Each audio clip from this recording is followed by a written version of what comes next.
आई, काय करतेस? हे बघ, हे काय आहे? सांगते चल.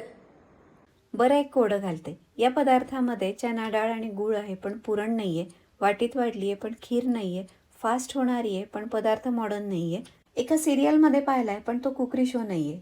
काय असेल हा पदार्थ? हे घे, काय आठवतंय का? आलं. तिला तर उत्तर आलं. तुम्हालाही येत असेल तर मला कमेंट करून सांगा. पदार्थाला सुरुवात करायची ते चना डाळ शिजवण्यापासून. 1 वाटी चना डाळ मी इथं शिजवून घेतली, त्यातली 2 चमचे बाजूला काढली. आता बघा दाणा याचा किती छान शिजलेला आहे, पण दाण्याचा आकार मात्र मोडला नाही आहे. आता इथे 2 नारळ मी घेतले होते, सोलून खिसून ठेवले. आता थोडासा नारळाचा खीस पण मी वेगळा काढून घेतला. हे सगळं मिक्सरच्या जारमध्ये घातलं, थोडंसं पाणी घातलं आणि याला छान ब्लेंड करून घेतलं. हे सुती कपड्याने गाळून घ्यायचं. यापासून साधारण 600 ते 700 ml दूध तयार होतं.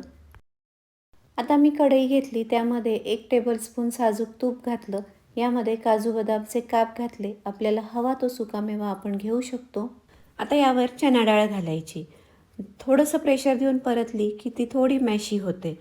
आता ही व्यवस्थित मॅश झाल्यानंतर यामध्ये घालायचा गूळ. 1 वाटी गूळच आपल्याला यामध्ये घालायचा आहे.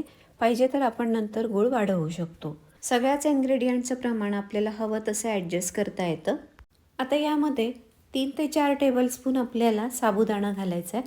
भिजवलेला साबुदाणा मी घेतलेला आहे. बरेच जण घालत नाहीत, पण साबुदाण्यामुळे पदार्थाचं टेक्स्चर खूप छान सेट होतं.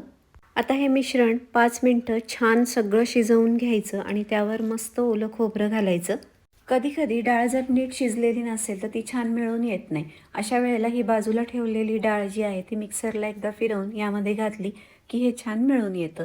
पण इथं तशी गरज नाही आहे. थोडंसं पाणी मी घालते आहे कारण साबुदाणा अजून थोडासा कच्चा होता. आता इथे आपण बघू शकतो मस्त कन्सिस्टन्सी आलेली आहे. खूप छान दिसतोय हा पदार्थ. आता यामध्ये नारळाचं दूध घालायचं आहे. नारळाचं दूध घातलं की याला एक छान उकळी काढून घ्यायची. त्यानंतर यामध्ये आपल्याला घालायची वेलची पूड आणि थोडंसं जायफळ खिसून घालायचं. हे सगळं मिक्स करायचं आणि लगेच गॅस बंद करायचा. वरतून अजून हवं असेल तर ओलं खोबरं आणि ड्रायफ्रूट्स आपण घालू शकतो. गोवा आणि सारस्वत खाद्यसंस्कृतीमध्ये केला जाणारा मनगणं हा पदार्थ आहे. एका TV सिरियलमध्ये या पदार्थाचा उल्लेख होता. ती सिरियल कोणती माहिती असेल तर मला कमेंट करा. ही रेसिपी मला माझ्या मैत्रिणींनी पाठवलेली आहे. रेसिपी तुम्हालाही आवडली असेल तर लाईक आणि शेअर करायला विसरू नका आणि मला फॉलो नक्की करा. थँक्यू.